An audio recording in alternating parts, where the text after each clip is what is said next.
Hello class, and thank you for watching. Let's review our quiz over topics 3.6 and 3.10. Let's start with question number 1. The figure the figure shows the graph of a trigonometric function g. Which of the following could be a representation for this function? Well, notice that all of these function answer choices are in terms of sine, so sine, okay? And they all have a period of 1. On a midpoint, a midline of 1, as you see right here. So our midline is 1, as indicated with that. And our amplitude on every single one of these problems, or these choices, is 3. So the value of A is 3, which means that the amplitude would be a distance of 3. And that's true. 1 to 4 is a distance of 3, or from 1 to -2, that is a distance of 3. So the way we're going to figure out which of these is correct is by figuring out what the value of B is. Well, B is equal to 2 pi divided by the length of the actual period to the graph that we have here. So to figure out the length of the period, we're going to look at one cycle of a sine function or a cycle of cosine. From this point on, doesn't matter whether I use a cycle of sine or a cycle of cosine. I just need to figure out the length of one cycle. So right here, I can see a cycle repetition right here would be from here to here. Okay? So that distance from the y-axis to this position right there, when the function repeats itself, is a length of pi over 2 units, because that's going to be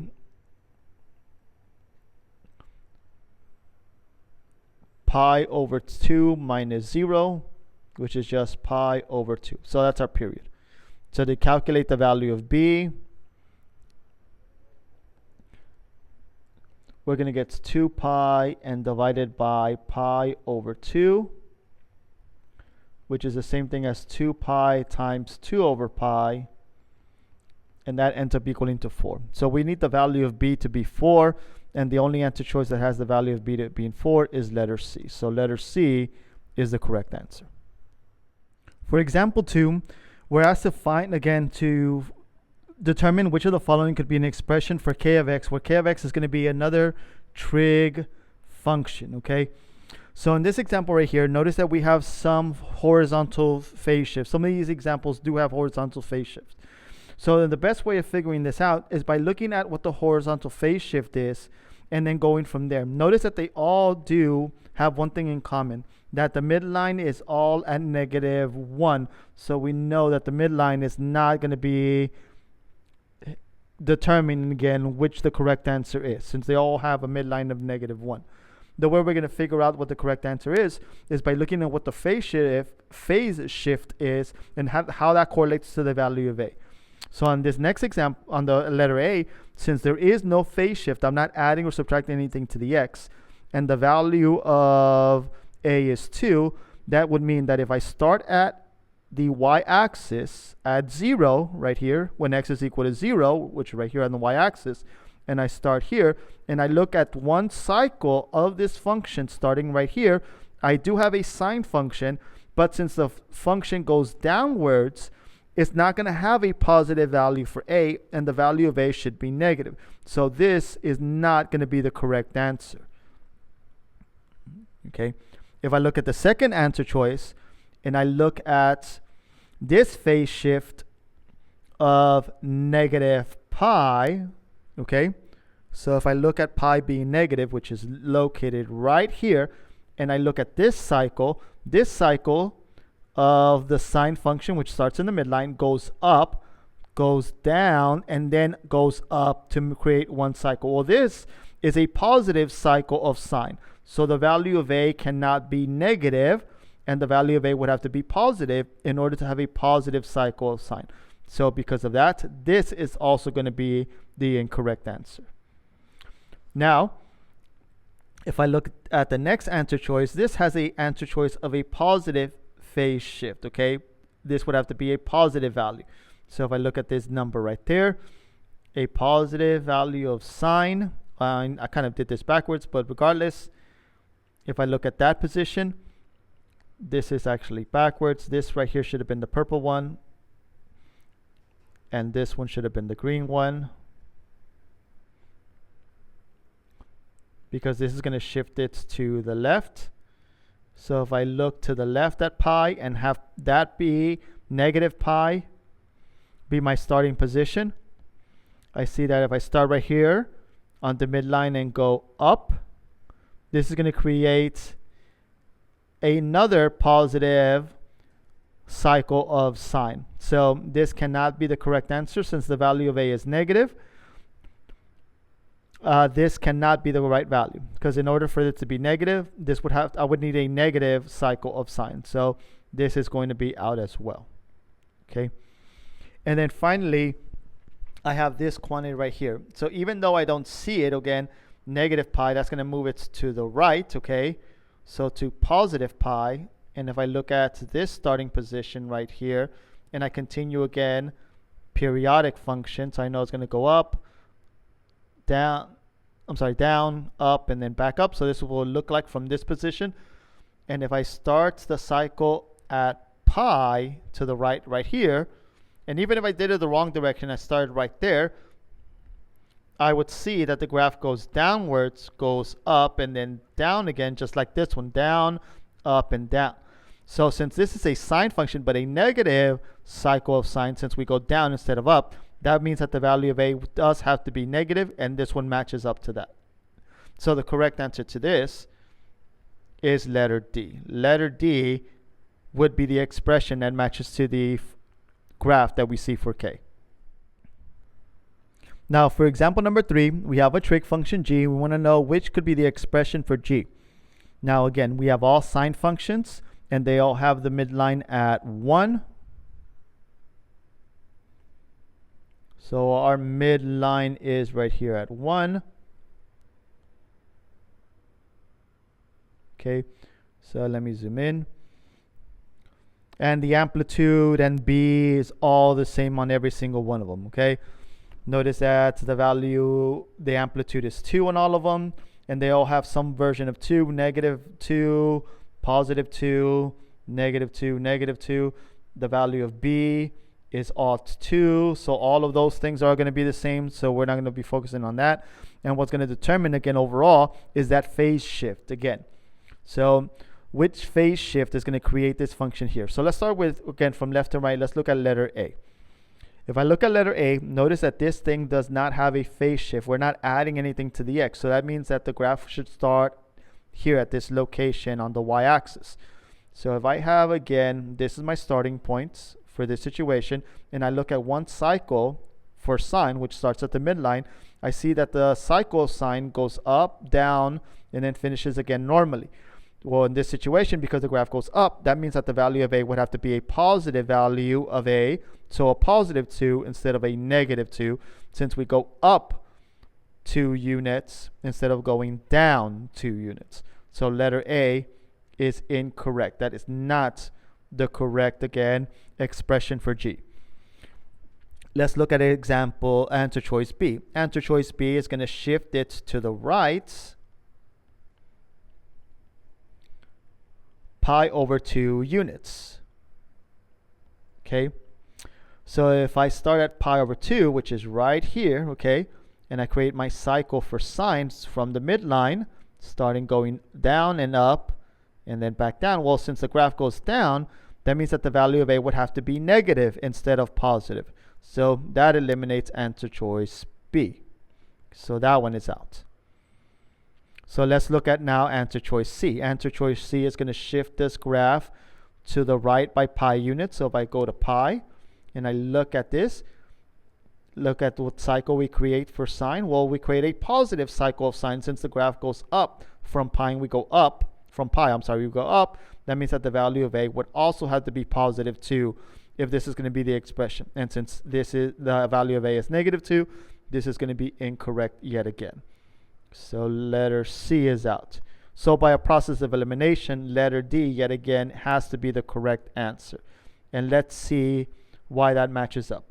So since the value of c is negative 3 pi over 2, that means we're going to shift it to the right by that many units. So if I look at 3 pi over 2 right here on the right, okay, and I look at the direction that the trig function moves, it moves in a downward direction. So sine is moving downward, so that means that the value of a has to be negative, and that matches up. All this other stuff, again, matches up from the very beginning because they all have the same quantity, so I don't have to verify that the value of b is going to be in fact 2. If any of the values of b were different, then I can then identify the correct answer by seeing if which one matches again with the value of b. But since they all have the same corresponding number, what's going to determine overall what the correct expression for g is, was going to be that phase shift. So letter D is the correct answer. For example 4, the function f is given by f of x is equal to negative 3 times the sine of 2x. Which of the following could be the graph of f from 0 to 4 pi, okay?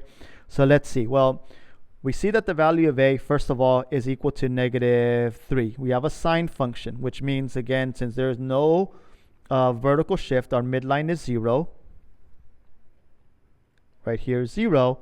Our sine function having a negative value for a, our a value being negative 3, means it has to go down first and then up, okay? So we know that the graph would have to look like this. Go down, up, and then back down, okay? So that doesn't match with letter A. It matches up with letter B because it does go, in fact, down. This does go, in fact, down. This does go, in fact, down, okay? So it does match with that. The other thing that we also know is that the value of b is equal to 2 pi. Well, that's very important. Since b is equal to pi divided by the period, then that implies that the period should equal to pi divided by b. 2 pi divided by b. And since our b value is the number 2, that means that the period of this sine function will be 2 pi divided by 2, which is equal to pi. So at a length of pi, we should see one cycle in that length, okay? So from 0 to pi, we should see one cycle. So from 0 to pi, we see one cycle right there.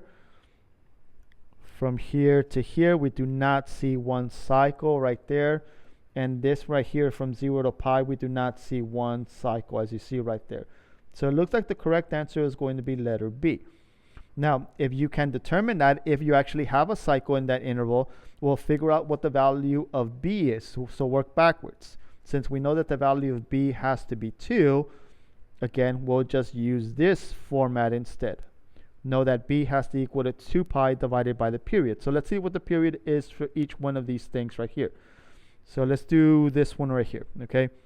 Here, the period of this sine function can be measured by going from here to here, so from 0 to 2 pi, or we could do from max to max, if that makes it easier, okay? So again, whether you use sine or cosine, the period is going to be the same for either of the two functions. So if I look at the length from here to figure out the period, I end up with 7 pi over 2 minus 3 pi over 2, which is 4 pi over 2, which is equal to 2 pi. So that's P. So that means that the value of B would be 2 pi divided by 2 pi, which is equal to 1. And that doesn't match up to the number that we have for B. Our value for B here is the number 2. So letter C is not going to be the correct answer. And if I look at the period for this example, well, since this one, again, starts at 0, and we only see one cycle till we get to 4 pi, we know that the period of that is going to be 4 pi. Which implies that the value of B would have to be 2 pi divided by 4 pi, which reduces to 1/2. Okay? And, well, 1/2, again, is not the number that we want. We want the number 2. So that is not going to be the correct graph for this equation. So by a process of elimination, it does have to be letter B. So you see, just a different perspective. If you don't want to, again, determine or try to figure out what the period is for this example, because you could see, again, we have a lot of them. then you could do it the other way. Figure out what the periods are for the other ones. Use again the ratio that b is equal to 2 pi divided by p and see if it matches up to that number, instead of trying to use this number to figure out what the period is and see which graph has a period length of pi. Okay. Now for example 5, let g be the function given by g of x is equal to cosine of x. The function h has the same period of g and the amplitude is twice the period of g. Which of the following could define h in terms of g? Well, just so we're aware, again, a cosine function looks like this, okay, where at 0 and to 2 pi would be the length again of one cycle. And since this does not have any vertical dilations, the maximum will be 1 and the minimum would be -1. Now we want everything to be the same for h, with the exception that we want the amplitude to be twice. So we want this amplitude to go up all the way to 2 and go down all the way to -2, but still look the exact same way other than that.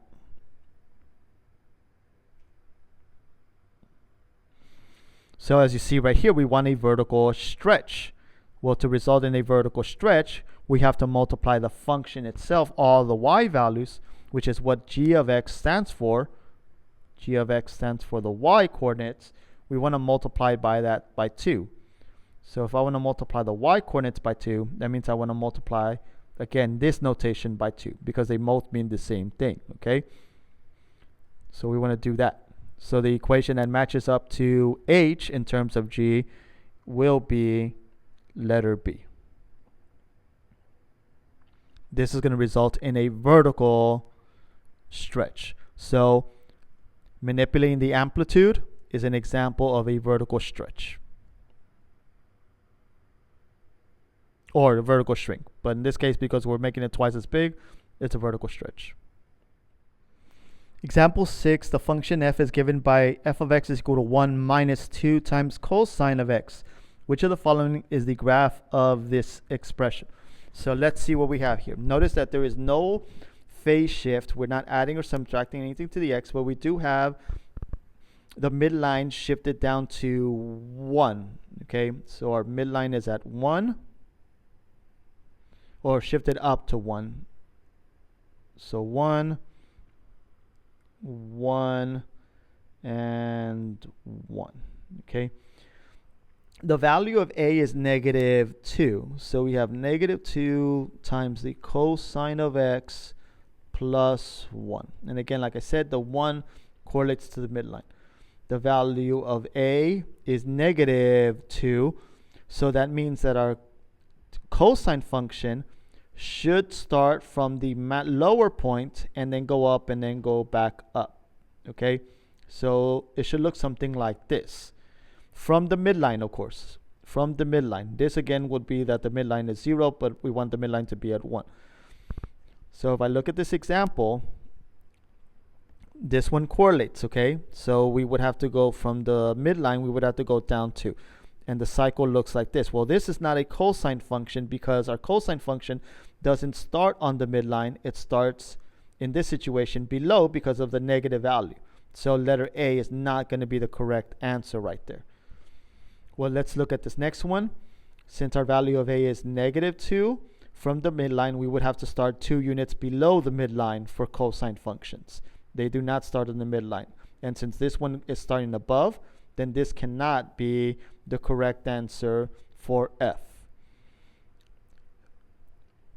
Let me zoom out a little bit. If I look at the next example, notice that this graph does start 2 units below the midline. So again, our midline is 1. And since we have -2, our cosine function starts 2 units below our midline. We do 1, 2. So letter C does start 2 units below the midline. So y equals to negative 2 times the cosine of x plus 1.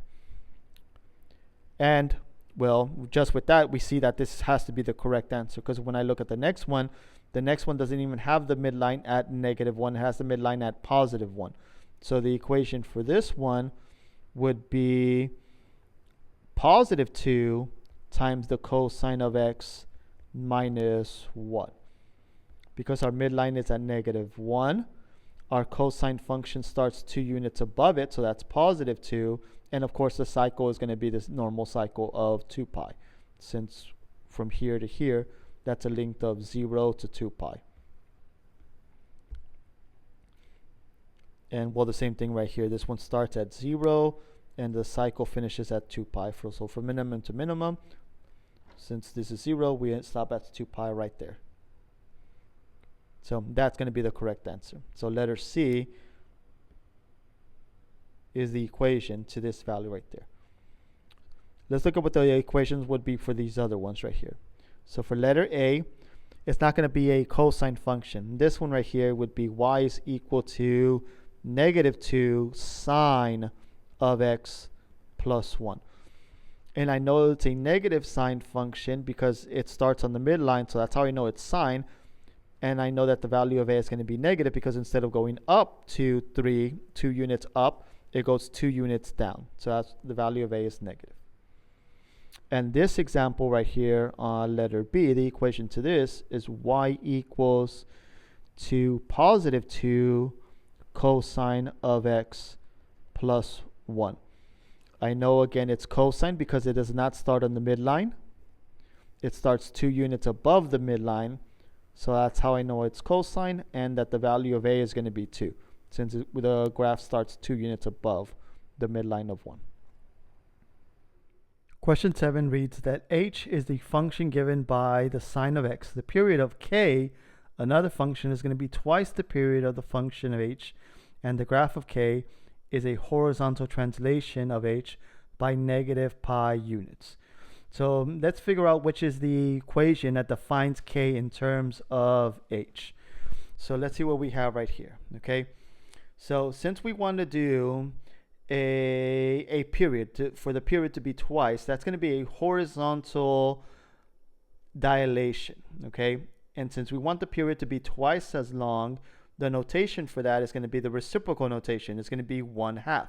So that eliminates answer choices A and answer choices B. It's not going to be 2, even though it says twice. Remember, with horizontal dilations, it's the reciprocal value to determine again the correct notation. Now, think about it like this then, okay? Since we know that a sine function looks like this, and a normal period for sine would be 2 pi from the y-axis, from 0 to 2 pi, that would be one cycle of this. We want this to be twice as long. So we want one cycle of this to go from 0 to 4 pi, twice as long.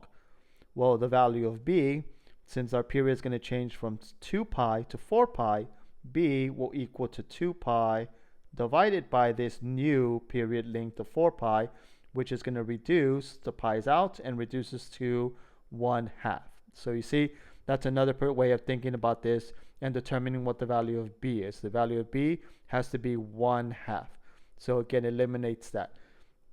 But if you correlate it again to what I mentioned at the beginning, that since we have a horizontal dilation, multiplying again our x's by 2, or making the x values twice as long, the notation for that has to be the opposite. So we don't write times 2, we write the reciprocal of 2, which is 1/2.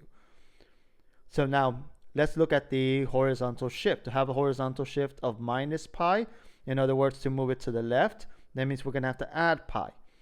But in order to do a horizontal dilation and a horizontal translation, we have to separate the two operations. So the correct answer is not going to be this, because this is not going to result in a horizontal shift of just pi units, because we're multiplying this quantity in here, all right?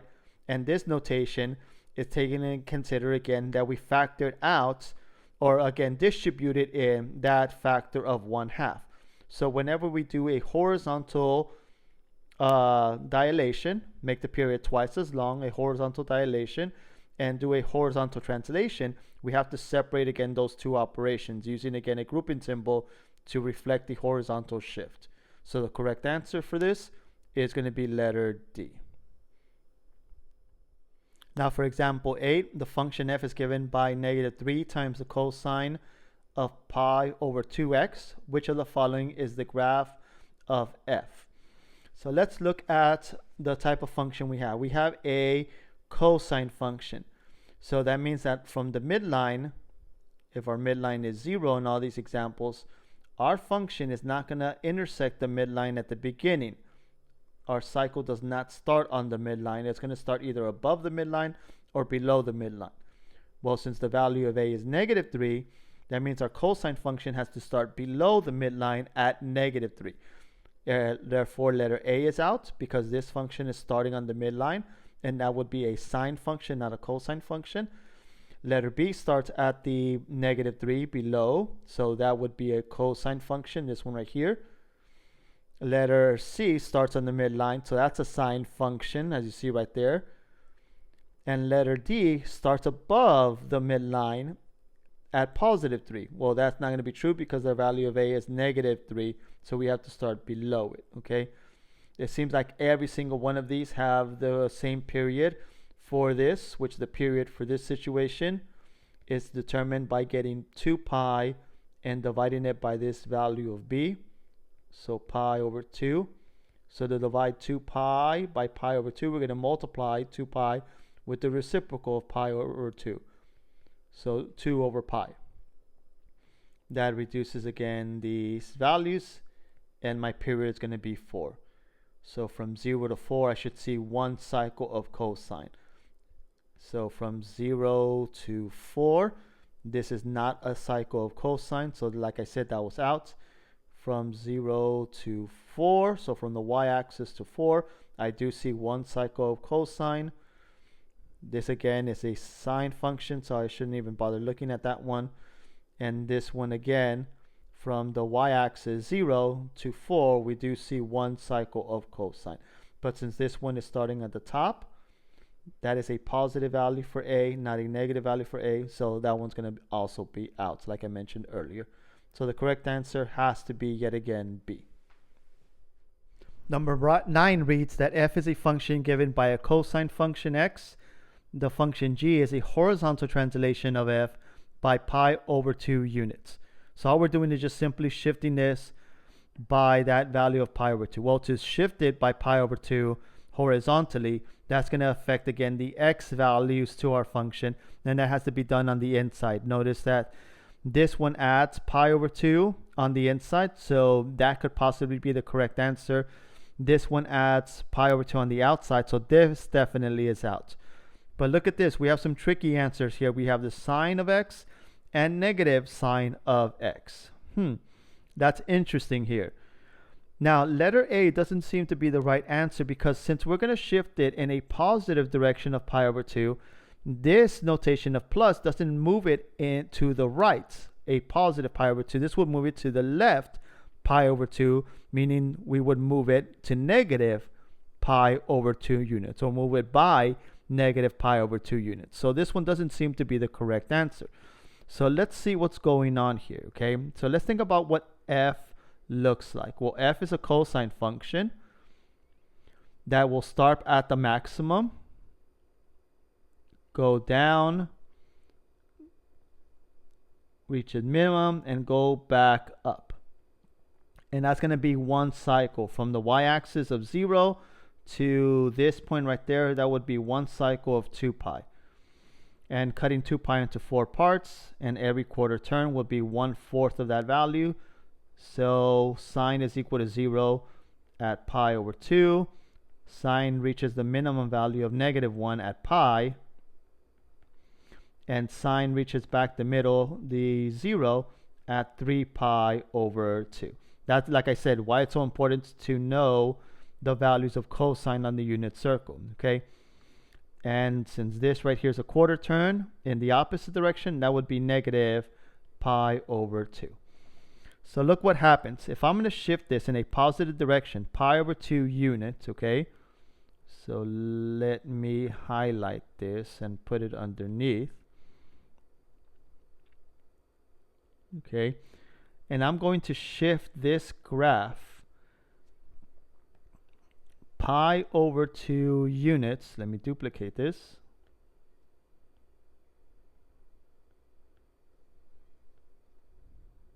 Oh, I need to duplicate the entire thing. Okay. And I'm going to shift this pi over 2 units. In other words, move this over. Okay. Move this over. That's going to put this position over to this location right there. So I'll put that position there. And all of these other points are also going to move over. So this would move over here. This position will move right there. And this position will move over. And by moving everything over pi 2 units to the right, that's going to create this function right here. Well, look at that.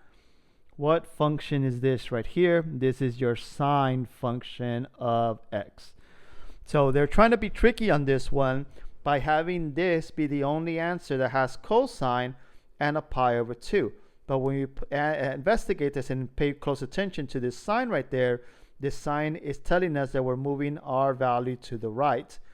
But since we I'm sorry, to the left, because it's plus. But since we want to move in a positive pi over 2 units, by doing that and moving this graph over by pi over 2 units is going to create this graph right here, which is a sine function. So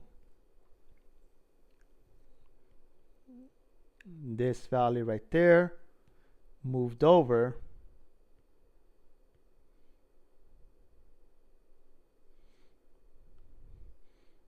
Let me do it in one single stroke here so I can move the entire thing over, right? Okay, so here we go.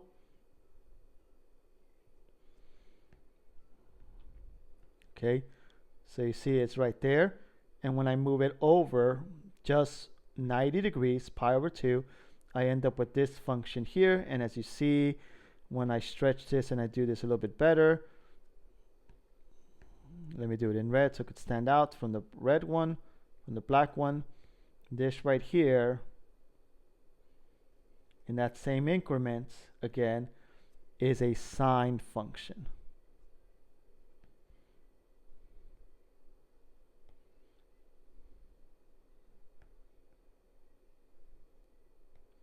So you see, that creates a sine function when I move it over pi over 2 units. So you see that right there? It creates that sine function. So the correct answer here has to be letter C.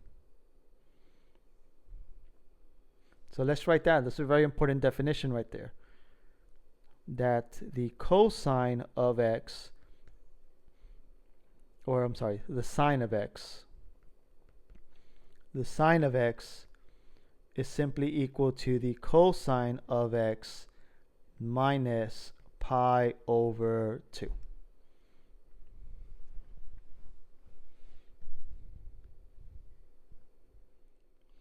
Now the function g is defined by g of x is equal to a times sine of b of x plus c plus d for constants a, b, c, and d in the x, y, and d. In the xy plane, the points 3, -1, and 7, 3 represent a minimal value and a maximum value respectively on the graph of g. Okay, so respectively simply means in that order. So we see a minimum first before we see a maximum. So let's draw a picture of a sine function, okay, that has a horizontal shift, a phase shift. So we're not starting again at the origin. And that's going to have a minimum value first. So we have to go down, up, and back down to the midline, okay? Now we know that the mid value, the minimum, occurs when x is equal to 3, and the y value has to be -1. The maximum occurs at 7, and that maximum value is going to be +3. They want to know what the value of a equals here. So this number right there, and d, that number right there. Well, d represents the midline. So all we have to do first to figure out D is figure out what the middle is. Well, since the max is 3 and 1, the middle is going to be the midpoint. So 3 plus -1 divided by 2. That's equal to 2 over 2. So that's equal to 1. So the middle right there is 1. So that eliminates answer choice A and answer choice C, since D is -1 on those choices. Now to figure out what is the value of A represents again the amplitude. And since in this example the graph is, well, we don't know if it's starting going down, but in this situation here, we can only assume it has to be positive or negative, but we'll worry about that because we don't know where it's starting. It's not starting at 0, so we're not too sure if it's going to be a negative value of A or a positive value of A necessarily. But we do know that the distance from the middle to the high points to the top is a distance of 2. So we do know it has to be a 2 value. And since this is the only option that we have for the value of A being 2, that's the one we're going to select, okay? If it was -2, well, we could still select A to be -2. Doesn't necessarily have to be +2 because, again, that correlates again to the direction of the graph. So we could have a graph, again, that's shifting going downwards. So we can have a -A value as long as we shift this over by whatever number of C has to be, okay? But we don't know what the value of C is, so we don't have to worry about that, and nor affects, again, what we're looking for here, okay? So there. Now for question number 11, the function h is defined by, again, a sine function a times sine of b of x plus c plus d for constants a, b, c, and d. In the xy plane, points 2, 4, 5, 10 represent a minimum and maximum value respective, meaning in that order. So we have a minimum at this location and a maximum at that coordinate right there. So what is the value of b? Okay, so we're looking for that quantity here. What is b going to equal to? Well, b, let's write the formula first. B is equal to 2 pi divided by r period. So let's draw a little sketch of this graph for sine using the information that we have. We have a horizontal shift, so we're not going to start at the origin. And we're going to draw a cycle where we have a minimum first and then a maximum in that order for sine. And we know that the minimum is going to occur at x is equal to 2 and a y value of 4. And the maximum is going to occur at an x value of 4 and a y value of 10. Now, since they're asking only for the value of b, the only thing I need to figure out here is the period. Okay? Well, here, I do not know where the full cycle is going to start and stop to figure out what the period is. So I need this starting point and this starting point right there to figure out that length. What I do have, however, is the distance between the max and the first minimum that we see here, okay?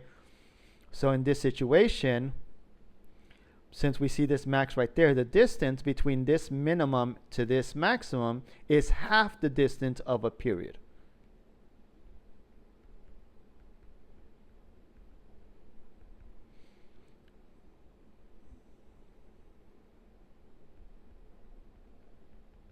And this is going to be, again, true for even for a cosine function, okay?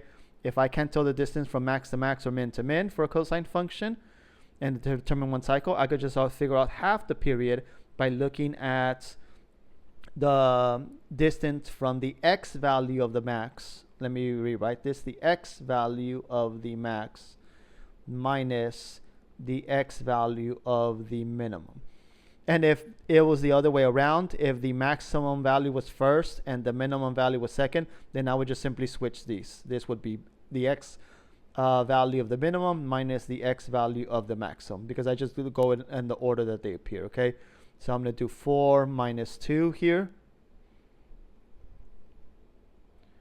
So half the length of the period would be 4 minus 2, which is just 2. And since that's half a period, the full period then will end up equaling to 4. Okay, twice the distance. So since the length of the period is equal to 4, I can now figure out the value of b. So 2 pi divided by 4 that equals 2 pi over 2. So letter C is the correct answer. Number 12 reads, the function f is defined by a times the cosine of b of x plus c to d plus d, for constants a, b, c, and d. In the xy plane, the point pi 6 and 2 pi 2 represents a minimum value and a maximum value respectively. So again, what that means in that order. On the graph of f, what is the value of b and d? So we need to figure out, again, the midline. D is the midline, and we need to figure out the value of b. And let me write what the formula is to find the value of b. B is equal to 2 pi divided by period. Okay, since this is a cosine function, the normal period length of a cosine function is 2 pi. So we're going to get 2 pi and divided by the period, and that's going to give us the value of b. So let's draw a sketch of this cosine function. Okay, we're not starting on the y-axis. We're going to have one cycle. Oh, we're going to see a minimum first. So a minimum and then a maximum for cosine. And we're not going to see a full cycle. We're going to see half of a cycle where the minimum occurs at pi, and that value is 6. And the max occurs where x is 2 pi, and the y value, the output value, is 2. Okay. I think this is backwards. Let me fix this. This should be maximum, and this one should be minimum, because it doesn't make sense that 6 is smaller than 2, or that's 2 is smaller than 6. I think that these are backwards. So this should be 6, and this should be 2. Okay, so there. Since it says respectively, so that means again in that order. So it should be in that order. So since pi over 6 is first, and 6 is bigger than 2, then it looks like this should have been the word max, and this should have been the word minimum. Okay, so let's first figure out the midline. We could figure out the midline quite easily. It's just the middle between those two values. And to figure out the midline, we're going to simply add these two numbers and divide by 2. Well, this is equal to 8. 8 divided by 2 is 4. So our midline is 4. So that eliminates answer choices A and answer choices B, because D is equal to 4. Now to figure out what the value of B is, well, since again we're going from a minimum to a maximum, that's going to be half the distance. So half of a period. So here, half of our period is equal to the length from pi to 2 pi. So to figure out what the length of that is, we're going to subtract 2 pi by pi, which is equal to 1 pi. So since that's half the period, multiplying that by 2 gives me the full period. So that's going to be 2 pi. So the full period here is 2 pi. So 2 pi divided by 2 pi is equal just to 1. So letter D is the correct answer. Number 13, the function f is defined by k of x equals a times the cosine b of x plus c plus d, where a, b, c, and d are all constants. In the xy plane, the point 4 pi 10 and 3 pi over 4 and 40 represent a minimum value and a maximum value respectively on the graph. What is the period and the amplitude of the function? So again, the strategy here is to draw a sketch of this just so we can label things. And apparently we see a minimum first for cosine function, and then the maximum on the cosine function. So I'm going to draw this right there. And the minimum value occurs where the y value is 10, and that occurs on the x-axis at pi over 4. And the maximum occurs on the x-axis at 3 pi over 4 and a height of 40. Okay. Well, to figure out the amplitude, I first need to figure out where the middle is so I can figure out the distance from the middle going up. So let's find the midline. So to find our midline, we're going to add the max with the min and divide that by 2. So 50 divided by 2 is 25. So the middle is 25. So the distance from 25 to 40, that's a distance of 15 units. Or probably easier to do the math in our head if we go from 10 to 25. That's a distance of 15. So our amplitude is going to be 15, so that eliminates answer choices B and D, since it says that the amplitude for those are 30. Now to figure out what the period is, well, our period here can be determined when we look at one full cycle. But since we don't know, again, we don't have a full cycle of a cosine function because we're only given the first minimum to the first maximum, we would have to get twice as that. So that means that what we have right here in this diagram is only half a period. So the distance from here to here, from this x value to this x value, which is from the x coordinate of the min to the x coordinate of the max, that's going to be half of a period. So 3 pi over 4 minus pi over 4, that equals to a total of 2 pi over 4, which is equal to 1/2. So half of a period equals pi over 2. So when I multiply it by 2 to get the full period length, so I just simply double it, that's going to be 2 pi over 2, which reduces just to pi. So the period of this thing is pi units. So letter C is the correct answer.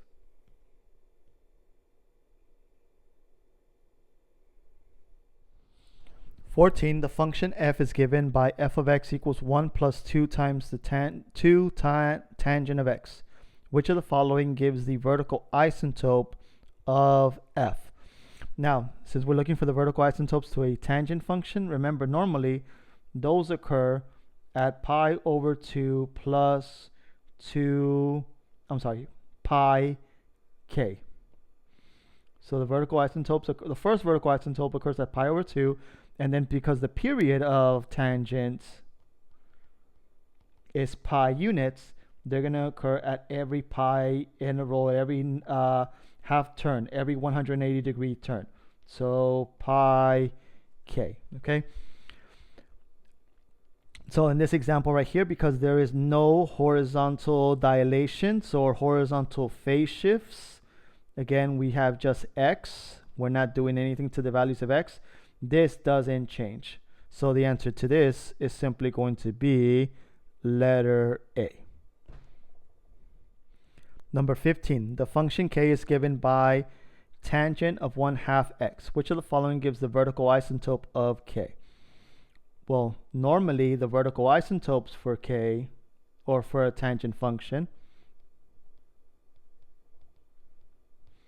are located at the x values of pi over 2 and every 180 degree turn, so pi k.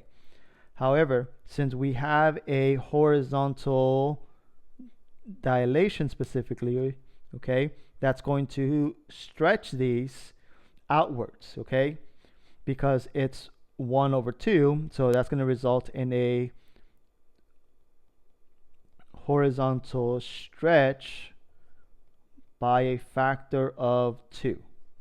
So these are going to be twice as far away as they normally are from 0. So to figure out where the new locations are, what we're going to do is we're going to get that value of 1/2 x and set it equal to what the vertical isotopes are normally located at. And all we're going to do now is just simply solve this equation for x. Since I have half of x, the way I divide by half of an x is to simply multiply by the reciprocal. So I'm going to multiply the left side by 2, the reciprocal of 1 over 2. And I'm going to do the same thing on the right side. Multiply by the reciprocal of 1/2.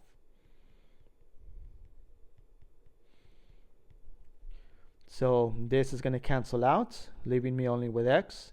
And when I distribute this is, let me write this a little bit higher. This would be 2 pi over 2 plus 2 pi k, which reduces to 1 pi plus 2 pi k.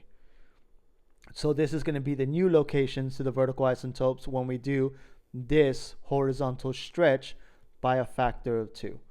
The first vertical isotope is going to be at pi, and every other one is now going to be 2 pi units from that value. So the correct answer here is letter C. The function g is given by g of x equals tangent of pi x. Which of the following gives the vertical isotope? Since the vertical isotopes of a tangent function are originally located at pi over 2 and 180 degree intervals and 180 degree turns, or at pi intervals, okay, that would normally be our answer. But since we have a horizontal dilation, okay, and we're going to horizontally shrink this by a scale factor of pi, let me move this over. This is going to result in a horizontal shrink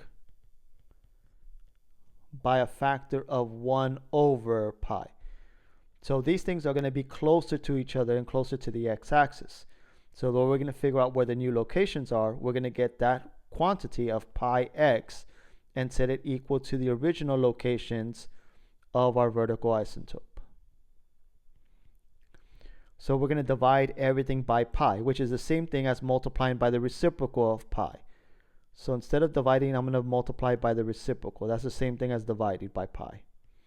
And the reason I'm doing that is because the math is a lot easier to work with. Since I'm working with a fraction here, the notation looks a lot nicer when I do that here. So this is going to multiply together, and that's going to cancel out, leaving me only with x. And this is what the nice part is right here, okay? Multiplying this with this, I can clearly see I'm going to multiply 1 with 1. So that's going to be pi on top. And pi times 2 is 2 pi. Plus, and I'm going to do the same thing and distribute this into this parentheses right there, or into the second term, I'm sorry.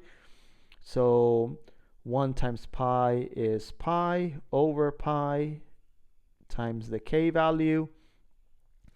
And I am going to end up with the following.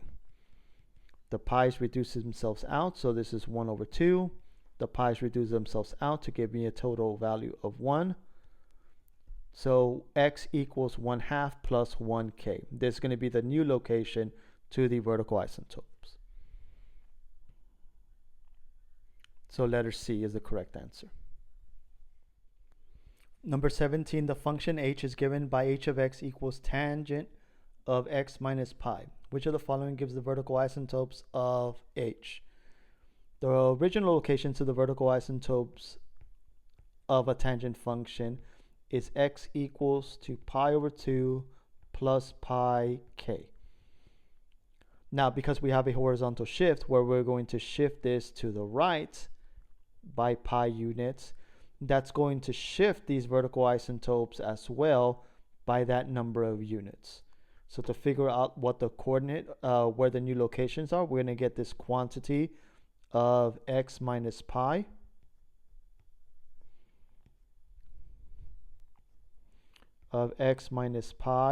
and set it equal to the original locations of our vertical isotope. Because we have a horizontal shift, we're going to get rid of the horizontal shift by adding pi to both sides. So this can become 0, and x equals to pi plus pi over 2 plus pi k, okay? So let me highlight and coordinate this. This is that one right there. The pi over 2 is obviously that pi over 2, and it's plus because it was positive here. And the plus pi k is that one right there. In this situation here, the only two like terms that I have are these two terms right there, the two terms that don't have the k value. So to add those, I need to have common denominators. So this 1 over 1 is going to become 2 pi over 2 plus pi over 2 plus pi k. So I simply wrote this as 2 pi over 2. As you see right there, 2 divided by 2 is equal to 1 pi. So to add these numbers together, again, just finding again a common denominator. So when I have that, that's going to end up equaling to 3 pi over 2 plus pi k.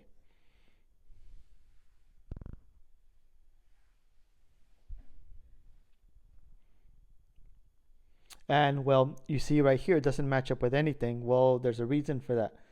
Because I'm adding pi units, remember, that's the pi value that we have, okay? Since the period of this thing is pi, then that means, again, shifting it over pi units to the left is just simply going to move the graph right on top of itself. So normally, along the x-axis and the y-axis, I have a vertical isotope. The graph looks like this, the tangent graph looks like this, and I have a vertical isotope at pi over 2, and I have another vertical isotope at negative pi over 2.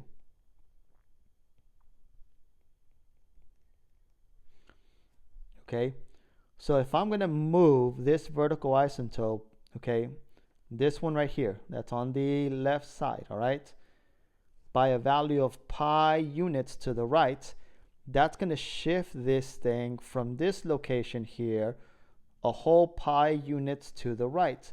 And a whole pi units to the right is going to make it land on itself, okay?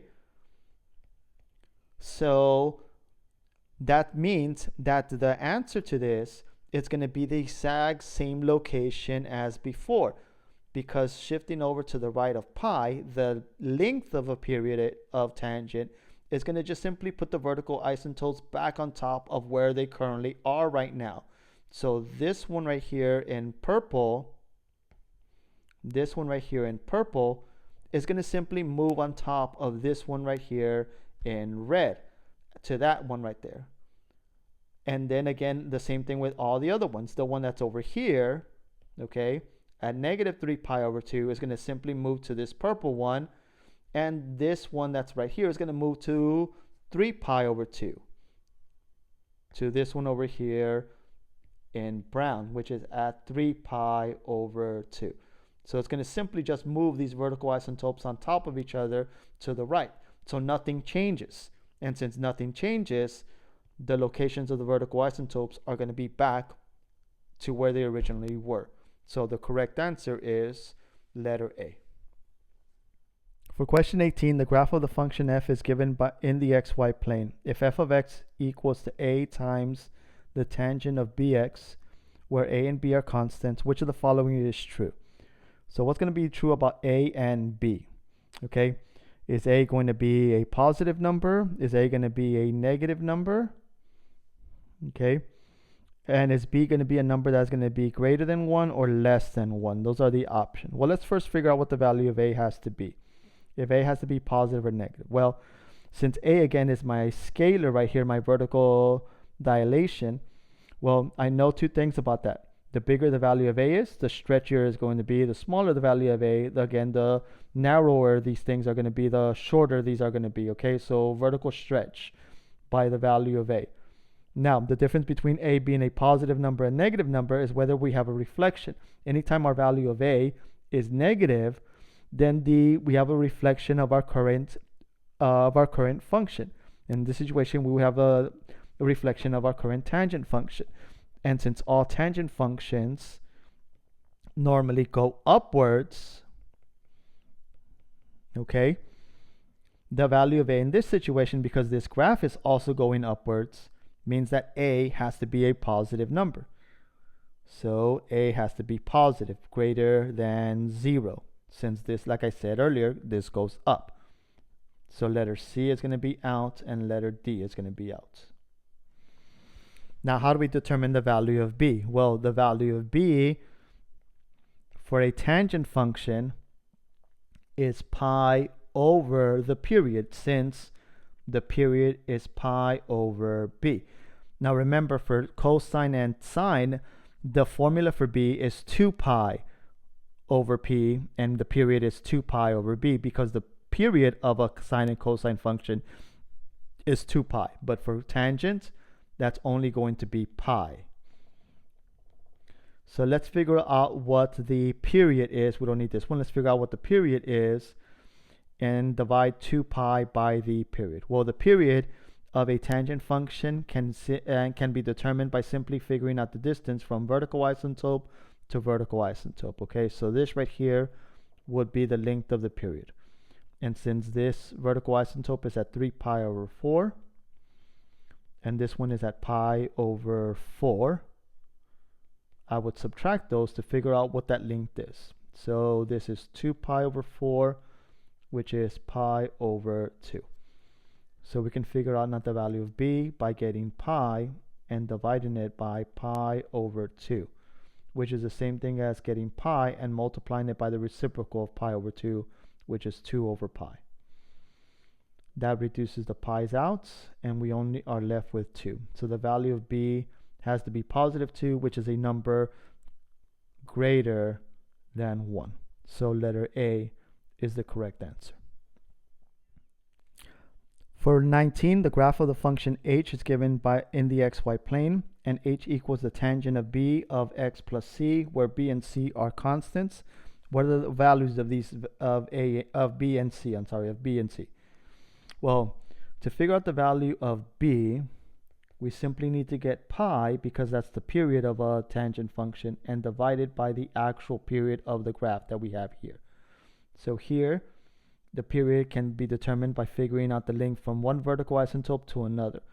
And even though it doesn't look like it, but there is a vertical isotope right here, they're not necessarily labeling, okay? So we don't want to go from this one to this one, because that's going to see we have 2 cycles inside there, okay? So from here to here, that distance, since we're starting at 0, 0 minus 2 pi is just 2 pi. So our period is 2 pi. So that means that pi divided by 2 pi equals 1/2, since the pi's cancel themselves out. So the value of b equals to 1/2. So that eliminates answer choice C and answer choice D. Let's now figure out what the value of C is, okay? So the value of C is going to be the phase shift. Now normally our tangent function, here's my x-axis, here's my y-axis, has this point of inflection located at the origin of 0, 0, okay? So to figure out what the phase shift is, we're going to look at the point of inflection, whether this one and this one, and see what we need to do in order to get back to the y-axis, which is this one right here, where the vertical isotope is. Well, for this one, in order to move this one back to its original location, that means that we would have to move it in a positive direction. So C would have to be positive pi. And if I want to move this one right here in purple back to the y-axis, I would have to move it in a negative direction, because I would have to move it to the left, and that would mean that C would have to be a negative pi unit. So C could be either of those two numbers, positive pi or negative pi. And the only option that we have, for which is in answer choice B, is positive pi. So this is the correct answer here.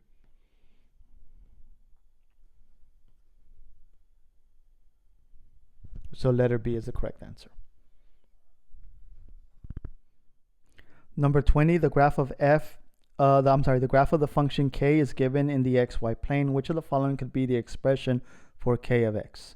So as you see right here, we have tangent functions that are in the format of a times tan of bx, okay? Well, the value of a, again, can be positive or negative depending on the direction that the tangent is moving. Since the tangent is increasing, that means that the value of a has to be a positive number. So for a times the tangent of bx, a has to be a positive number since the tangent function is increasing. So that eliminates answer choice A and answer choice B. Now, to figure out what the value of b is, well, all I need to do is figure out what the period is and get pi and divide it by that period. And the length of a cycle of tangent is the distance from vertical isotope to vertical isotope. So I want to figure out this distance. That's going to be my period. So since this vertical isotope is at 6 pi, the distance from 2 pi to 6 pi would be 6 pi minus 2 pi, which is 4 pi. So that's the period. So to figure out the value of b, we're going to get pi and divide it by that number. The pi's reduce themselves out, and we end up with 1 over 4. So the value of b here, that number here, has to be 1 over 4. So letter D is the correct answer. Number 21, the graph of k is given in the xy plane. Which of the following could be the expression for k of x? Notice that all the answer choices is the tangent a times the tangent of bx. So here k of x is written in the following format: a times the tangent of bx. Let's first determine what type of number a has to be. The choices are between a negative and positive 2. Well, to determine the difference between those is the direction that the tangent function is moving. Since the tangent function is decreasing, that means that the value of a has to be a negative number. So a would have to be below 0. So in this situation, that means that a has to be negative 2, since those are the only two options. So letter C and letter D are out. Now to figure out the value of b, well, the formula to find b is pi, the length of the period length of a tangent function, divided by the actual period of the graph. So let's figure out what the period of this graph is by finding the distance of one cycle, which is the distance from one vertical isotope to another vertical isotope. So this right here is going to be the period. So from negative 4 pi to positive 4 pi. So to find the distance between those two x values, we're going to get positive 4 pi and subtract it by the x value on the left, negative 4 pi. So this equals 8 pi, since these two become positive, and we end up with 8 pi. So b is equal to pi divided by 8 pi, which is 1 over 8. So letter A is the correct answer. Number 22, the graph of the function h is given in the xy plane. Which of the following could be the expression for h of x? Now it looks like we have several examples here, and we have what looks to be a vertical shift and a horizontal shift, a phase shift. It looks like these two would be out, since the phase shift that we have here is going to be pi over 4. Now recall that tangent functions normally go through the origin of 0, 0. This point of inflection here in blue is normally located here at 0, 0. In this graph, they've been shifted to negative pi over 4 and positive pi over 4. So to move them back to their location, if I was going to move this, let me do this green one, let me label this in green, this green one back in this location, that means that the value of c would have to be positive pi over 4. And to move this blue one back to the y-axis, back to the origin, that would mean that c would have to be negative pi over 4. And since it looks like this graph, the answer choices are in the format of the tangent of b of x plus c, and we have a negative value, okay, because these are definitely going to be out, because vertical shifts again are not going to be measured. The y-axis is not measured in increments of pi over 4. They're increments of 1, 1, 2, 3, 4. So we can move up 1, move down 1, move up 3, up, move up 4, but we can move up pi over 4 units because the y-axis is not measured in increments of pi over 4 or increments of pi. They're in whole numbers. So that's why I know those two are definitely going to be out. So it looks like we're going to do a shift of minus 4, and well, letter C and letter D do the same direction. Okay, so it has to be this value right there. So we're moving this point back to that location. So let me erase this. We don't need this right here. So what's really tripping us here is the fact of what b is going to be. Is b going to be 1/2 or is b equal to 2? So let's look at what the period is and let's figure out the value of b. So b equals to pi over our period of our graph. And the period here is the distance from this vertical isotope. We'll do the vertical isotope that's on the x-axis to this vertical isotope right there. That's going to be our period. So that's going to be pi over 2 minus 0, which is just pi over 2.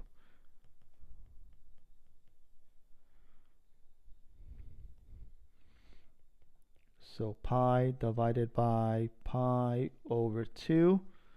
That's the same thing as multiplying pi with 2 over pi. So the pi's reduce out and we end up with the number 2. So letter D is the correct answer. Now number 23, the function f is given by f of x equals tangent of 3x minus 1. The graph of f is mapped to the graph of g in the same xy plane by a vertical dilation of the graph of f by 4. And what that simply means is that g is going to equal to f just vertically dilated by 4.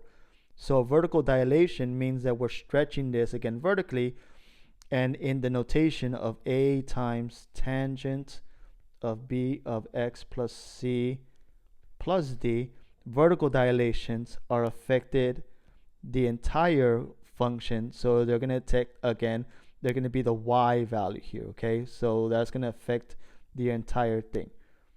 So here we would multiply, since this function is in this format, okay, a vertical dilation is going to affect again all of the y values. So that means that this entire thing is going to be multiplied by 4. So the b is not going to be affected, but the d will. So the equation for this will be 4 times the tangent of 3x, and since the 1 is also the y coordinate, that one also affects the y coordinate, that also gets affected, and it's going to be moved to -4. So to have a vertical dilation of f by a factor of 4 means that this entire thing gets multiplied by 4. And the equation for g would be this one right here, letter B. Which again is a very common mistake, that you would only think about this value right there. But since there's a vertical dilation, a vertical shift of 1 unit down, again, those y values are also going to be multiplied by 4. They also get, again, dilated vertically. The function h is given by h of x equals 5 times the tangent of 2x. The graph of h is mapped to the graph of k in the same xy plane by a vertical translation of the graph of h by 2 units. Which of the following is the expression of k of x? So this is just simply saying that k is going to be a translation, a vertical translation of h by pi units. Okay, and because it's positive pi, that means it's going to move upwards. Vertical, move up and down, and it's a positive number, so it's going to move in a positive direction. So to move this function up, I need to add this number to the entire thing. So I just need to add pi units. So the correct answer for this is going to be letter A. Number 25 reads, the function h is given by f of x equals 2 times the tangent of 4x. The graph of f is mapped to the graph of g in the same xy plane by a horizontal translation of the graph of f by pi over 2 units. Which of the following is an expression of g of x? Now, what this means is that we're just simply going to translate and create this function g by horizontally translating f by pi over 2 units. Now, since we have a positive horizontal translation of positive units because it's positive, and we want to move it to the right, and it's horizontal, that's going to affect, again, the x coordinates. So that's going to be on the inside. So 2 times the tangent of 4, and because we have a horizontal dilation of 4, highlighter, I meant to get the highlighter here, of 4, to do a horizontal shift, we have to separate those operations. So I need to put the x in its own parentheses in order to do this horizontal shift to the right. And since I want to move it to the right by pi over 2 units, remember the notation is going to be the opposite. To move things to the right, I'm really subtracting and not adding to the x values. So the answer to this is going to be letter B and not letter C. This plus pi over 2 is on the outside, so that affects the y-axis, so this is out. This minus 2 on the inside, which matches what letter B is not the same thing. Because of the multiplication of this is multiplying that 4 inside and is doing 2 things at once. So to properly indicate that we're going to do both a horizontal dilation by a scale factor of 1 over 4, in other words, horizontally shrink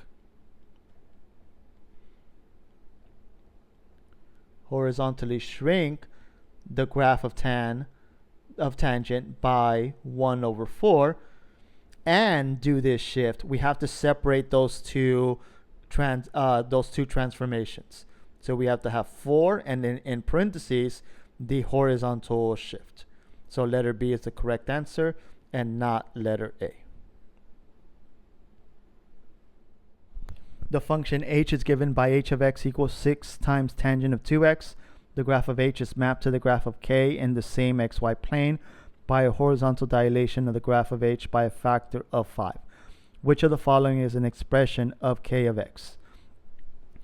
So in this example, what this is saying is that k is going to be created by horizontally dilating h by a factor of 5. Since it's a horizontal dilation, that's going to affect the x value right here. And because it's going to be a factor of 5, the notation, to remember, is the opposite. So we're not going to multiply the 2x, okay, by 5. We're going to multiply by the reciprocal of this number. Recall that any horizontal transformation, we have to do the inverse operation. So we're not really going to multiply by 5. We're dividing by 5.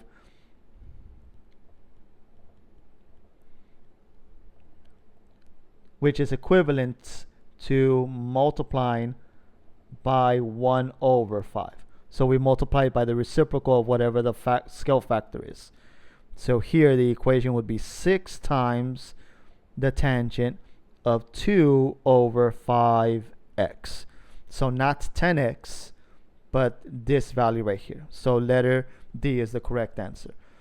Letter A and letter B are obviously wrong, because anytime we do anything to the outside and multiply the outside value, the 6 right here, that's going to result in a vertical dilation instead of the horizontal dilations. Horizontal transformations, or specifically horizontal dilations, affect the x value. So that's going to affect the 2x inside there. Number 27, we have the function of f is given by the arc sine of x. What input value in the domain of f yields an output value of arc cosine of radical 3 over 2? So here we have an equation. We're trying to figure out what the value of x is. That's going to give us this output value. So the first thing we need to do before we set up the equation is first find out what does the arc cosine of radical 2 over 2 equals to. Okay, so we need to first evaluate this. Now recall that the range for the arc cosine is in quadrants 1 and 2. Okay, so in these quadrants right here. And because we want a positive radical of 2 over 2, that's going to be in quadrant 1, and that's going to be pi over 4. So the arc cosine of radical 2 over 2, let me just write it like this. The arc cosine of radical 2 over 2 equals to pi over 4. Okay, and now the reason we're doing this, because that's what we want this equation, this arc sine, to equal. We want the arc sine of x to equal to this value, to yield, which means equal to this output value. So we first need to figure out what this output value is, what's this actual equal to, before we could set up the equation. Okay, so now that I know what this equals to, I can now set up my equation, and I want to figure out what does the arc sine of x equal to pi over 4. Well, the way I'm going to solve this equation is by taking the sine to both sides, so I can get rid of the arc sine. So I'm going to take the sine of the left side, and I'm going to take the sine of the right side. So on the left we have the arc sine of x, and on the right we have pi over 4. So this is going to cancel out, and x is going to equal to the sine of pi over 4. Well, the sine of pi over 4 is radical 2 over 2. So letter D is the correct answer. For number 28, the function g is given by g of x equals 2 times the arc cosine of radical 3x. Notice that the x is also inside the radical. So before I continue, let's make a note of that. So let me highlight that. That's very important right there. Highlighter. Okay, that's inside. The input value, what input value in the domain of g yields an output value of pi over 2? So that's just basically asking us, when is this going to equal to that? So let's set that equal to each other. So let's do 2. And instead of writing the arc cosine, let's write that in the following formats.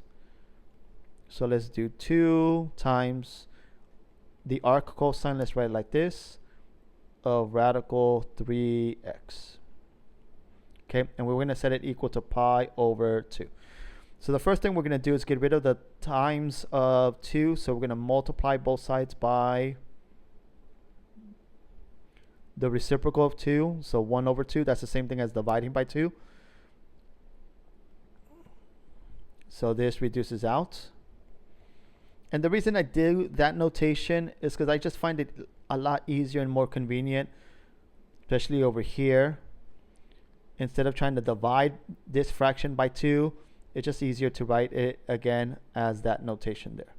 But again, I'm doing the same thing. I'm dividing by 2. That's what multiplying by 1/2 does. So multiplying these two, that's going to be pi, and multiplying 2 and 2, that's going to be 4. Now what we're going to do here is that we're going to take the cosine to both sides.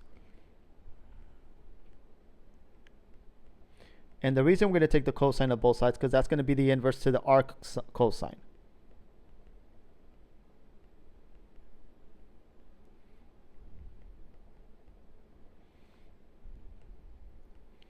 So this cancels out, and we have the square root of 3x equals to the cosine of pi over 4. Well, the cosine of pi over 4 is radical 2 over 2. And since we're solving the equation for x, the first thing I need to do in order to solve this is get rid of the square root now. So I'm going to raise both sides to the second power. And that's going to get rid of the square root on the left side. So that's going to be 3x. And squaring the right side by 2, that means the square root of 2 to the second power. So that means this gets raised to the second power. And this one also gets raised to the second power. That's what this exponent out here will do, okay? So let me write it like that instead. So that both of these are going to be raised to the second power. Well, the square root of 2 raised to the second power is going to cancel out the square root. So we're just going to be left with 2. And 2 to the second power in the denominator, that's going to end up equaling to 4. And again, like before, I don't like to write dividing by 3. I'm just going to simply multiply by the reciprocal. So I'm going to multiply by 1 over 3. That reduces out, and we're left with x by itself. And again, the reason I do that, so I can multiply these two fractions together. So there's going to be 2 over 12, which reduces to 1 over 6. So letter C is the correct answer. Number 29 reads, the function h is given by h of x equals 1/3 arctangent of x times radical 3. What input value in the domain of h yields an output value of pi over 4? So what this is asking us to do, let me zoom in, is to get 1/3 of the arctangent of this quantity and set it equal to pi over 4. So I start by solving this problem by multiplying both sides, or dividing both sides by 1 over 3, which is the same thing as multiplying by the reciprocal. So to divide by 1 over 3, I can just simply multiply by 3 over 1, and that'll be the same operation.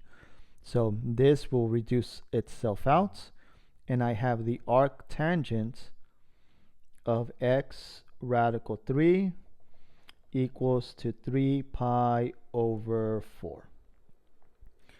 I am now going to take the arc, I need to cancel out the arc tangent by taking the tangent of both sides. So I'm going to take the tangent to the left side and the tangent to the right side.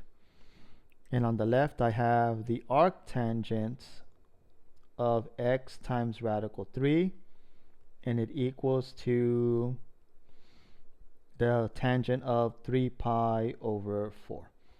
So on the left side, these two things are going to cancel themselves out, and I'm only going to be left with x times the square root of 3. And on the right side, well, the value of the tangent at 3 pi over 4 is going to be 1.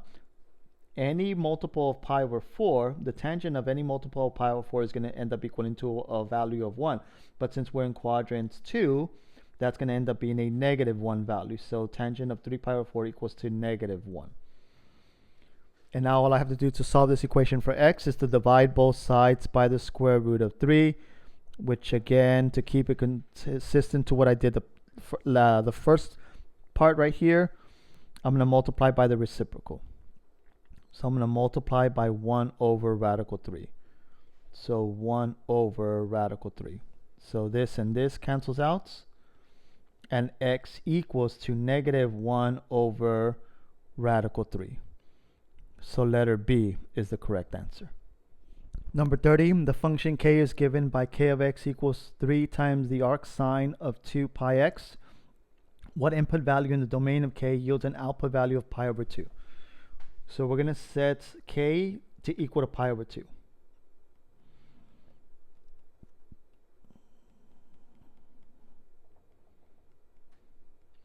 We start solving this equation by dividing by 3, which is the same thing as multiplying by 1 over 3. So the 3 and the 1 over 3 reduce each other out. And the arc sine of 2 pi x equals to pi over 6. And the reason I do that, because I see that this is already a fraction. So to divide a fraction by 3, instead of having that notation of pi over 2 divided by 3, I like seeing this better. It looks a lot neater and easier to work with. So 1 times pi is pi, 2 times 3 is 6. Now what I'm going to do here, to get rid of the arc sine, I'm going to take the sine to both sides. So I'm going to take the sine of the arc sine of 2 pi x and take the sine of pi over 6. That way these two things cancel themselves out, and 2 pi x equals, well, the sine of pi over 6, that's a total of 1/2. And to get rid of the 2 and the pi, I'm going to divide by 2 pi, which again is the same thing as multiplying by 1 over 2 pi. So to divide by 2 pi, like I mentioned, just simply multiply the reciprocal. So multiply by 1 over 2 pi. So this and this reduces, leaving us only with x on the left side and the fraction 1 over 4 pi on the right side. So letter B is the correct answer. The function g is given by g of x equals to 3 times the arc cosine of 4x. What input value in the domain of g yields an output value of pi? So we're going to get g and equal it to pi. So let me write that first. So to solve this equation, we start by getting rid of the 3. So we're going to divide both sides by 3. And to divide both sides by 3 is the same thing as multiplying by the reciprocal. So multiply by 1 over 3. That reduces the 3's out. And we have the arc cosine of 4x. And that's pi over 3. We're going to take the cosine to both sides.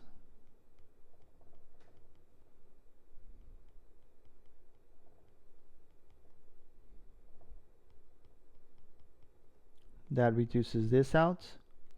And 4x equals, well, the cosine of, oh, hold on, this is not going to be 4x, this is pi over 3.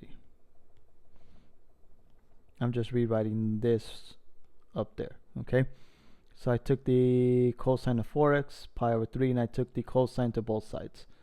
So the left side's going to cancel themselves out. The cosine and the arc cosine cancel themselves out, leaving you only 4x. And the cosine of pi over 3, that equals 1/2. So now dividing by 4 or multiplying by 1 over 4 will reduce the 4's out on the left, leaving us only with x. And multiplying 1/2 with 1/4 is 1 over 8. So letter B is the correct answer for this equation. Consider the function f and g given by f of x equals to 1 over 4 arctangent of x radical 3 and g of x equals to pi over 6 in the xy plane for the x coordinate. In the xy plane, for which x coordinate of the point of intersection of the graph of f and g. So we're looking for where these things are going to intersect, and we're looking for the x coordinate for this point of intersection between the graph of f and the graph of g. Well, instead of graphing them and finding where these intersect, what we can simply do is find out where f and g are equal to each other. That's the same thing as finding, again, the point of intersection.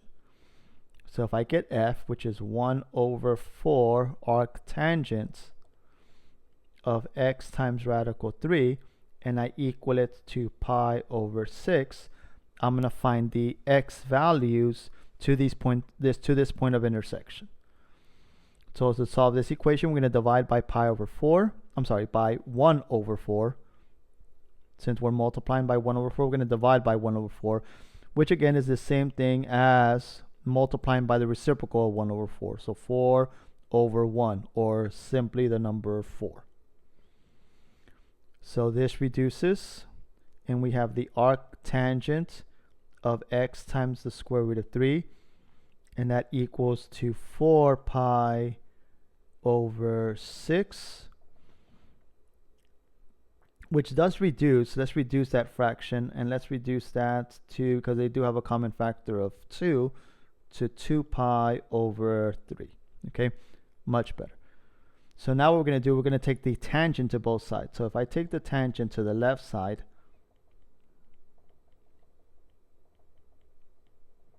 so this is the left side, I'm just going to simply take the tangent to the left side. I have to do the same thing on the right side. So on the right side, I have 2 pi over 3, but I'm going to take the tangent to the right side as well. So on the left, the tangent and the arctangent cancel themselves out. So x radical 3, or reduce themselves out. And on the right side, the tangent of 2 pi over 3, well, what's that going to equal?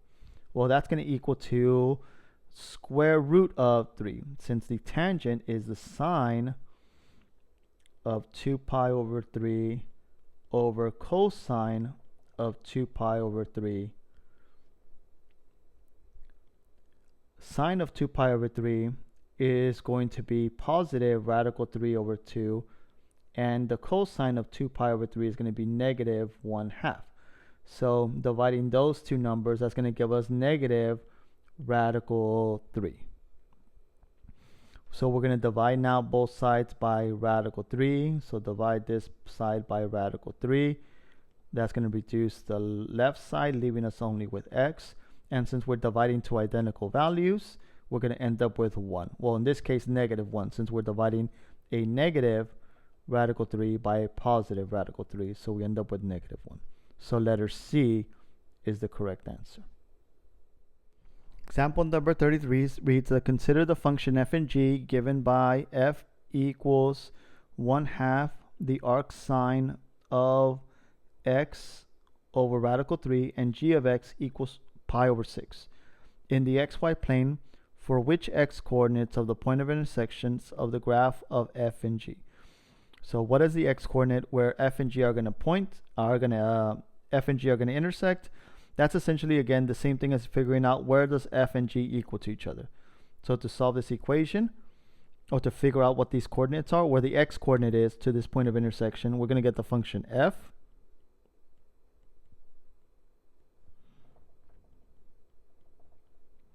And set it equal to g.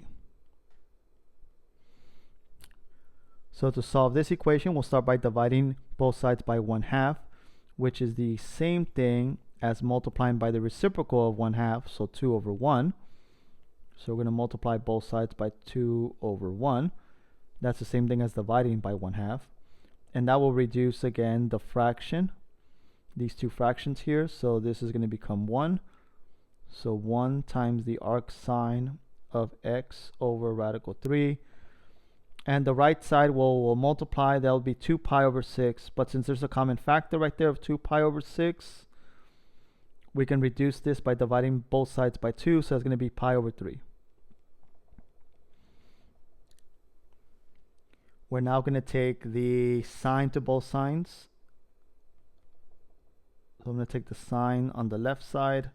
So on the left side, I have the arc sine of x over radical 3.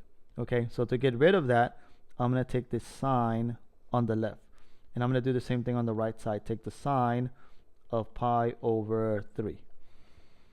These are going to reduce each other out. And we're going to only be left with x over the square root of 3 on the left side. And well, we have to evaluate the sine of pi over 3. Well, that equals to radical 3 over 2. To solve this equation, since we're dividing by radical 3, we're going to multiply both sides by radical 3. So radical 3 and radical 3 reduce each other out, leaving us only with x. And we're going to end up with radical 3 times radical 3, which is radical 9. Because they're both in the square root, I can actually multiply those two numbers. And that gives me 9. And over 2. And since 9 is a perfect square, the square root of 9 equals 3. So my answer is going to be 3 over 2. So letter C is the correct answer. In problem number 34, we have here that what are the values of theta between 0 and 2 pi, where cosine squared of theta equals to negative cosine of theta. Since we have a square here, the way we're going to solve this is by having everything equal to 0. Anytime we have, whether it's trig, polynomials, anything that has a degree of 2 or higher, we need everything to be moved to the left side. So set equal to 0. So we're going to get the cosine squared of theta.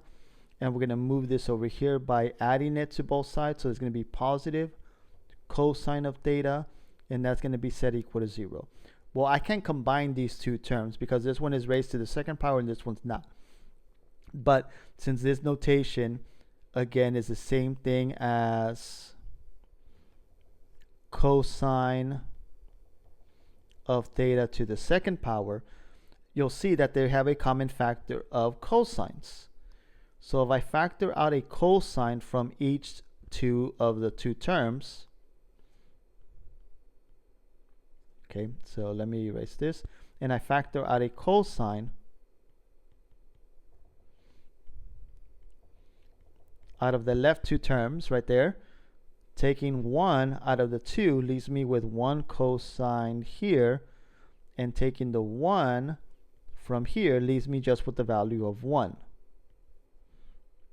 So to solve this equation, I'm trying to basically figure out where does the cosine of theta equal to 0, or where does the cosine of theta plus 1 equal to 0. So I use the same factoring technique that I would with polynomials and their linear factorization. Well, the cosine, and by then I can just figure out what the values of the two factors are when they're set equal to 0. So to find out what makes this equal to 0, we're going to factor out, we're going to figure out where does cosine of theta equal to 0. The cosine of theta equals to 0 when our angle theta equals to, it's on the y-axis, which is at pi over 2 or at 3 pi over 2. Okay.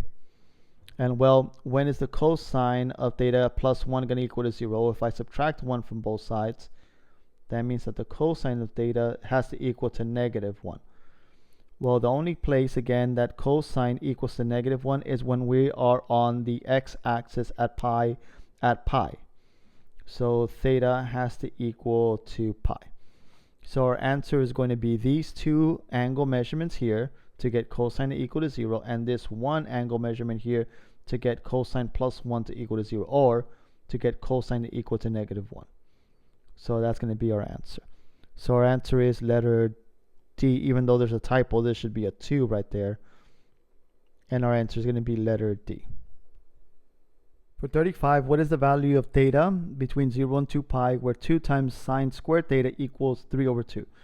So first of all, sine squared theta means that we have the sine of theta raised to the second power. So let's rewrite that equation in this format.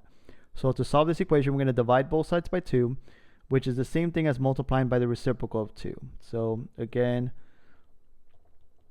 I prefer writing the division of 2 as the multiplication of 1/2. They're the equivalent operation. So this reduces, and sine theta squared equals 3 over 4. We're now going to get rid of the square by taking the square root to both sides, and we end up with sine theta. Since we're taking the square root of the entire number, radical 3 over 2, we have to consider again the positive and negative value of that. So 3 is not a perfect square, so that's going to just stay as radical 3, and 4 is a perfect square, that's going to equal to 2. So we're looking for all of the angles of theta that's going to give us either a positive radical 3 over 2 or a negative radical 3 over 2. And well, on the unit circle, sine, the angle that we need for sine to be radical 3 over 2 is pi over 3. So multiples of pi over 3. So pi over 3, 2 pi over 3, 4 pi over 3, and 5 pi over 3. So my answer has to be those 4 locations. These two up here give me positive radical 3 over 2, and then these two angles down here give me negative radical 3 over 2. So my answer has to be those 4 numbers right there. So that's going to be letter D.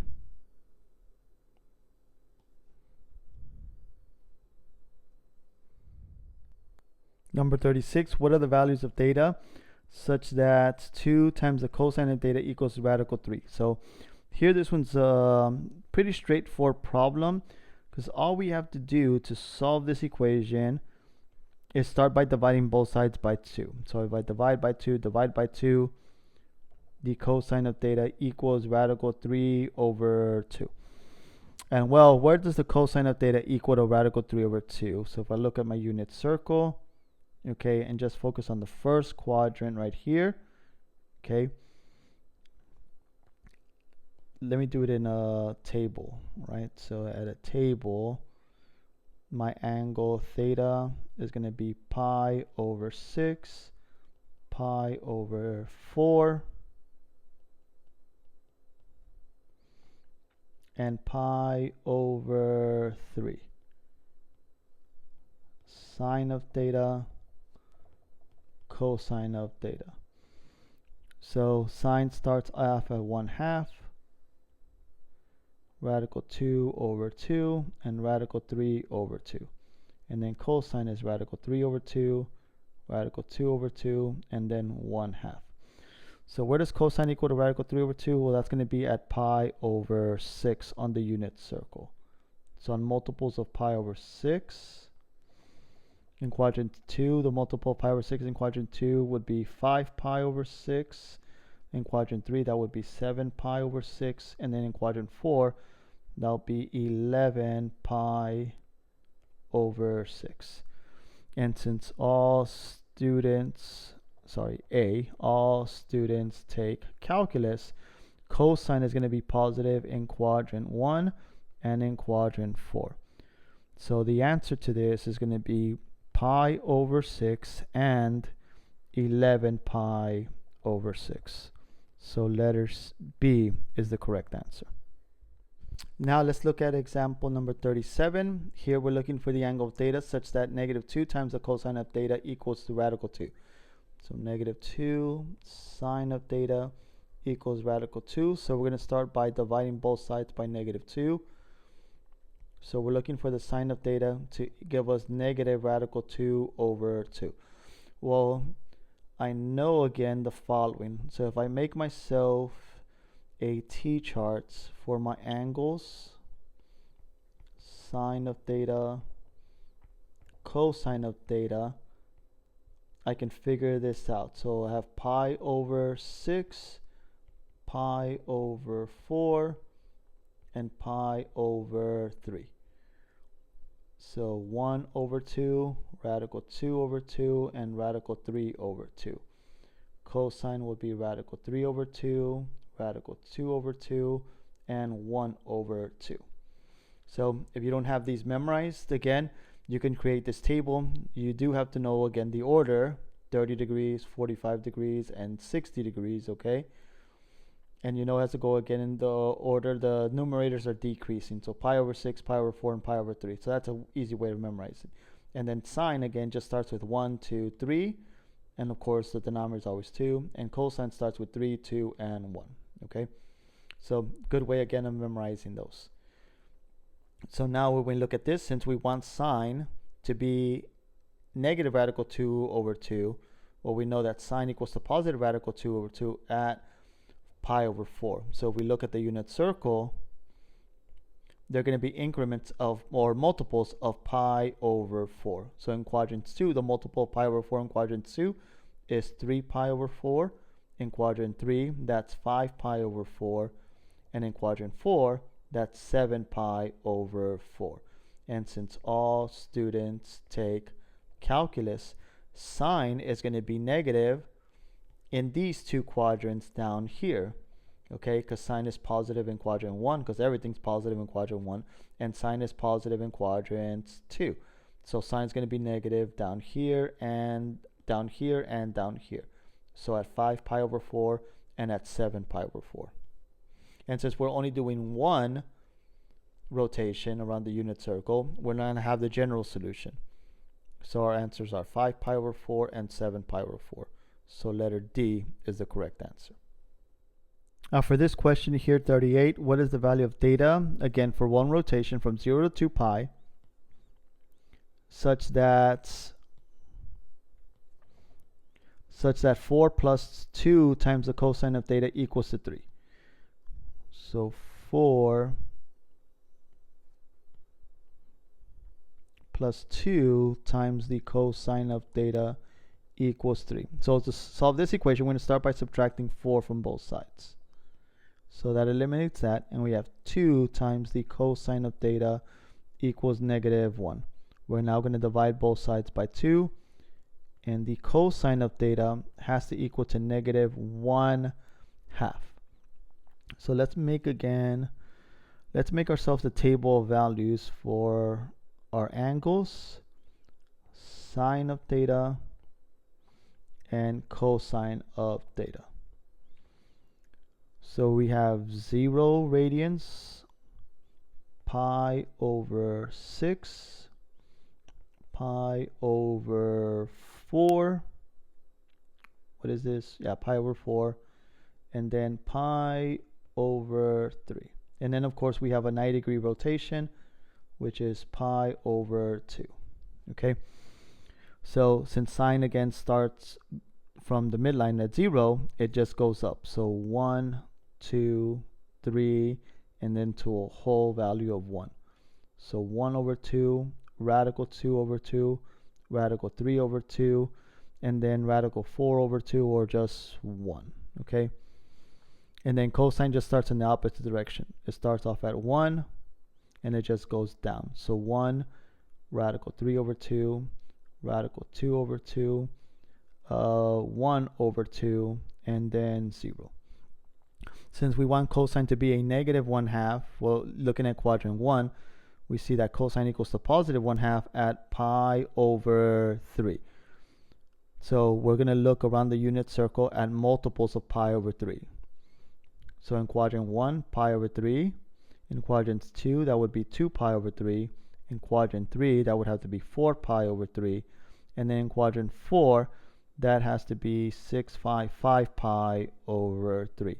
And since we're looking for negative, all students take calculus. Well, it can't be in quadrant 1 because everything is positive there. And it can't be in quadrant 4 because cosine is positive there. So the only places where cosine is negative is in 2 pi over 3 and 4 pi over 3. So those are going to be our answers. And I should not have done that in red. Let me do it in a different color. Let's do it in orange. So here and there. So those are the answers. So theta has to equal to 2 pi over 3 and 4 pi over 3. Again, just one rotation. So the correct answer here is letter C. For number 39, we have the value of, we're looking for the value of theta for one rotation around the unit circle from 0 to 2 pi, where sine of 2 theta equals to 1. So where does the sine of 2 theta equal 1? Let's first find where sine of theta, of not 2 theta, but just theta equals to 1. So let's create a t-chart to find that value there. So we're going to have our angles on top, which are going to start at 0, pi over 6, pi over 4, pi over 3, and then our 90-degree angle, pi over 2. And then we're going to have the sine of this angle theta and the cosine of the angle theta. Now, the easy way of memorizing this chart and figuring out what the values are is to recall that sine. Again, recall what a sine function looks like. Sine function, again, starts in the midline and goes up. So we start at 0 and we go upwards. So 1 over 2, radical 2 over 2, 3, radical 3 over 2, and then 1 whole. Okay, so that's going to be, again, that value right there. And that's just going to be this, again, this portion of the cycle. That's just 1/4 of the cycle. Okay, quadrant 1. So just 1/4 of the cycle. And cosine goes in the opposite direction. So cosine starts off 1 and then goes downwards. Radical 3 over 2, 2 over 2, 1/2, and then ends at 0. Okay, so if you can memorize this, cosine is just going to go in the opposite direction. So now that we have that, we're looking for where is sine going to equal to 1. Well, sine equals to 1 at pi over 2. So that's going to be our solution. And at 3 pi over 2, at the multiple of 3 pi over 2, okay, pi over 2, which is right here, pi over 2, 3 pi over 2, we're in the opposite direction, so that's going to be -1, okay? So since we're going to be on the y-axis right here, pi over 2, which is this 90-degree angle, okay, is going to be positive. So that's the only place where sine going to equal to +1 between 0 and 2 pi, up here when we do this 90-degree angle. So that means that 2 theta, or not theta, but 2 theta, because that's what we have right here in the parentheses, 2 theta equals to pi over 2. And it doesn't equal to 3 pi over 2 because when we go this full rotation, we're going to be down here, and at this point the y value is -1, so 0, -1. So, and since we want +1, that's not going to be the answer. So this is out. So now that we have this, well, the way we're going to figure out the value of theta is to divide both sides by 2, which dividing by 2 is the same thing as multiplying by 1/2. So let's write it that. Let's write the division of 2 using multiplication of 1/2. This reduces out, giving us only theta. And this is going to become pi over 4. So letter B is the correct answer. Now for question number 40, we're looking for the value of theta between 0 and 2 pi, so 1 revolution around the unit circle, where 2 times the sine squared of theta equals to 1. So 2 times the sine of theta to the second power equals 1. So we're going to start solving this equation by dividing both sides by 2. And the sine of theta to the second power equals 1 over 2. Now we need to get rid of the square, so we're going to take the square root of both sides. So the sine of theta has to equal to both positive and negative. Well, 1's a perfect square, so that's just going to be 1. But since 2 is not a perfect square, that's going to be the square root of 2. Okay, now let me move this over so I can create myself a table of the trig values of sine and cosine on the unit circle in the first quadrant. So we have our angles theta. And in the first quadrant, we're going to start at 0, pi over 6, pi over 4, pi over 3. And then when we do the 90-degree turn, we get to pi over 2. So you see, our denominators are simply decreasing until we get to 2 to do the 90-degree turn. So the sine of theta and our cosine of theta. Now to recall which one goes where, remember that sine of theta, if you look at the graph and recall what the graph of sine of theta, the sine of theta starts right here. It starts at the origin of 0. So at 0 degrees or 0 radians, the y value is going to be 0. So the y coordinates are increasing. So we start at 0, we're going to start at 1, 2, 3, and then we'll 4 over 4, which is going to just be 1, okay? And we're taking the square root of these things. So the square root of 1 over 2, the square root of 2 over 2, the square root of 3 over 2, and the square root of 4, which is just 2 over 2, and that reduces again to 1. And then cosine is just going in the opposite direction. So 1, radical 3 over 2, radical 2 over 2, radical 1 over 2, which is just 1 over 2, and then 0. So let's see, we want to get both positive and negative 1 over 2. Well, that's not anywhere, okay? None of these numbers is 1 over radical 2. We have 1/2, but that's not the same thing as 1 over radical 2, okay? So none of these equal to that. So how can we figure this out? Well, look, if we pay close attention, this looks a lot very similar to this, with the exception that the square root of 2 is on top instead of the bottom. Well, the reason of that is that this right here is rationalized. So to rationalize this solution, meaning where we can get rid of the irrational number in the denominator, we're going to multiply both the numerator and the denominator by the square root of 2 so we can rationalize the denominator. So the sine of theta is going to equal to both positive and negative. 1 times the square root of 2 is the square root of 2, and the square root of 2 times the square root of 2 is the square root of 4. And since 4 is a perfect square, the square root of 4 is simply the number 2. So there, look, we are looking for this. Okay, so in quadrant 1, we're looking for multiples of pi over 4 from quadrant 1. So in quadrant 1, it's obviously pi over 4. In quadrant 2, that would be 3 pi over 4. In quadrant 3, that would be 5 pi over 4. And in quadrant 4, that's going to have to be 7 pi over 4. And so we're looking for both positive and negative. That's going to be everywhere. Sine is positive here and up here, but sine is going to be negative down here and down there as well. And since we're looking for both positive and negative radical 3 over 2, that's going to be in all 4 quadrants. So letter D is the correct answer.